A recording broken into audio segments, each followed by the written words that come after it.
Good afternoon. My name is Caleb Heinzman, and so I'm doing my art history project on the School of Athens. And so let's talk about the artist a little bit. His name is Rafael Stanzio. I'm probably pronouncing that wrong, but he's better known as Rafael. He lived from 1483 to 1520.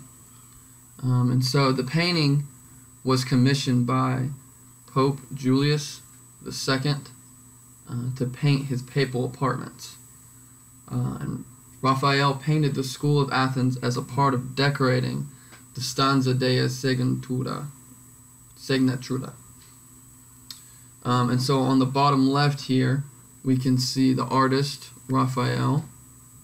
And on the right, you can see Pope Julius as being the patron. So a little bit of cultural background about the time in which it was painted.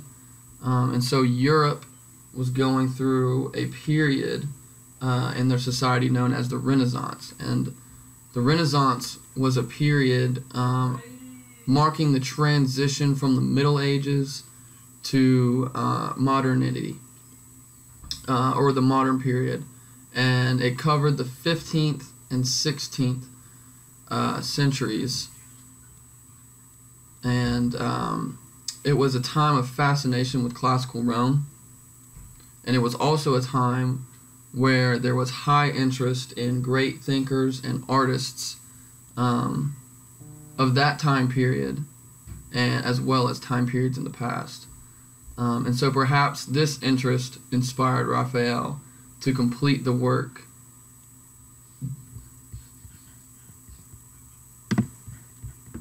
So let's talk about the painting a little bit. Obviously the name is the School of Athens. It was painted between 1509 and 1511. It is classified in the genre of High Renaissance painting. And so what the High Renaissance was a small period during the Renaissance, during which most of the exceptional artistic production was done, mainly in the Italian states, particularly Rome, and being the capital of the Papal States. And the medium at which he painted it was a fresco, and I will get into what exactly a fresco painting is later on. He painted it on the upper floor of the Vatican.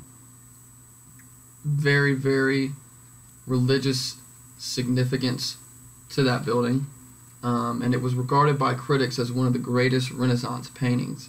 And that says something because it was part of a High Renaissance painting, which was the best of the best in Italy, or the Papal States of Italy during that time of the Renaissance period.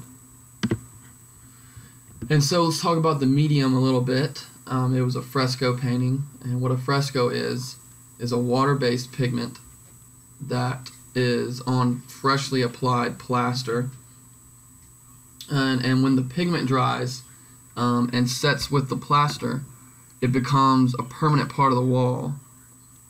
And this was ideal for murals, especially in churches and cathedrals and different things, because it was durable, has a matte surface, a little texture to it, and these paintings were wanting to be able to stand with the structures themselves and be an integral part of them, and not just kind of a feature on them, but be a part of the building itself. And these buildings were structurally built to last a long time.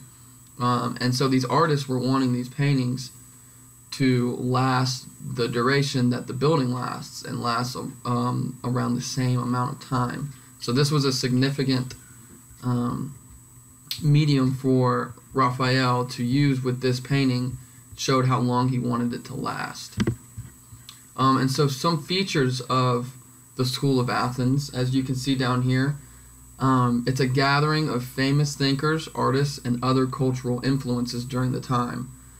And so here on the left we see Plato and Aristotle walking together, conversing.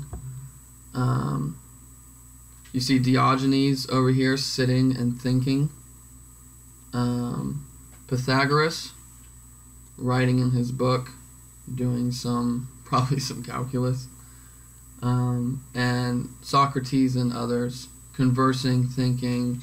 They're all gathered here at the School of Athens, and I think Rafael portrayed these notable figures during the time, thinkers, very well through this painting.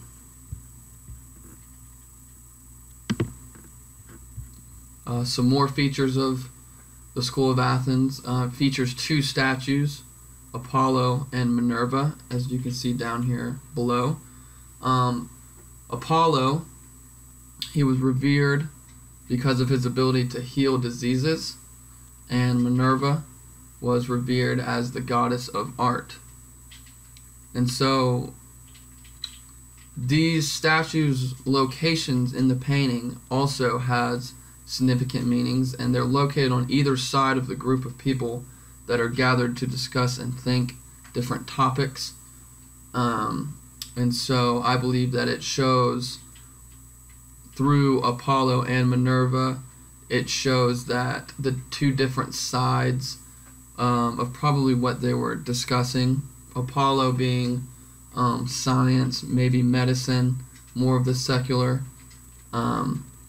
And Minerva, she was revered as the goddess of art, so they were discussing the expression of those thoughts probably. And so through this painting we can see a bit of artistic irony in the School of Athens. And so much of the people who are featured in the painting are thinkers, philosophers, and famous people of the time, but the fresco is painted on the walls of the Vatican.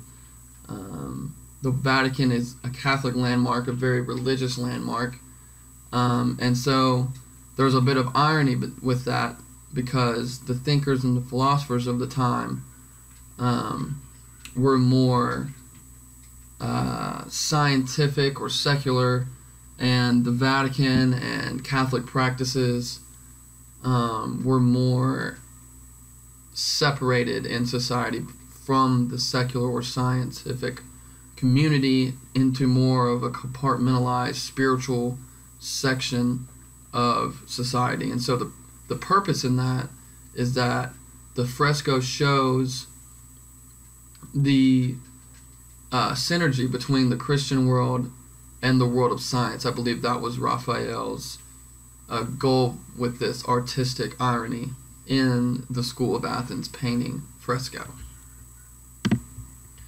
And so some more artistic features of the masterpiece is the feature of linear perspective. And in art, there's many different kinds of perspectives that you can paint from or create any kind of art with, different kind of perspectives. And a linear perspective is used by artists in which the relative size, shape, and position of the objects on the painting, they're determined by drawn or imagined lines, as you can see down here, converging lines, horizontal line, horizon line, converging lines, all coming down into this vanishing point. And so they're drawn with these imagined lines converging at one point on the horizon, the vanishing point.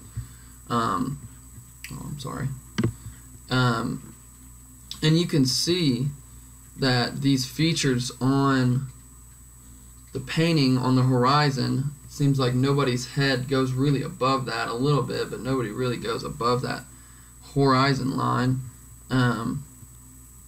And you can see kind of these accent pieces down here on the convergent lines with the architecture, the grandeur of the architecture up here, and the emotion on these people down here. coming together to this vanishing point, to the one central focal point. I think it's interesting also that these statues are kind of sectioned off in their own, where there's nothing really going on up here except for them. I think that was intentional, with the purpose to kind of isolate these statues, give them some significance. And so there's movement all throughout the painting based on the position interaction between the participants in the school. And you can see a picture of the painting down here to the right, bottom right hand corner. So with the windowsill on the edge of the painting, it's if that you're looking in on the interactions between the people, and it's sort of like their viewer being a spectator. And I think that was Rafael's goal with the rendition of this painting that he thought up. I think that was his idea, kind of just give you a view into what the new Renaissance society could be, a merging of the spiritual realm of society, which is represented by it being in the Vatican, and the scientific side or the thinking side of society coming together with all of the participants in the school. As you can see in the painting, the major thinkers of the times are featured in this painting. And so these are my sources. Thank you for your time. I enjoyed doing this project. It was very, very educational to me. My mom is an art teacher, actually, so heard a lot of these terms and a lot of these expressions before, but it was good to expand more on them and learn more about it. Thank you.